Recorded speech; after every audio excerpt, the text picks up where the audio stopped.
வெண்ண தேகம் 100 மாத யானையின் வேகம் சட சட வேணையில் அடங்கிடும் சமய கருப்புடா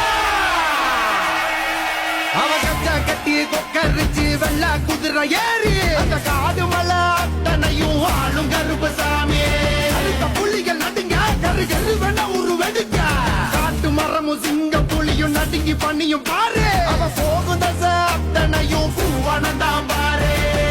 மீசானல் பறந்திட தேகம் முழுக்க சிலு சிலுத்திட கடல்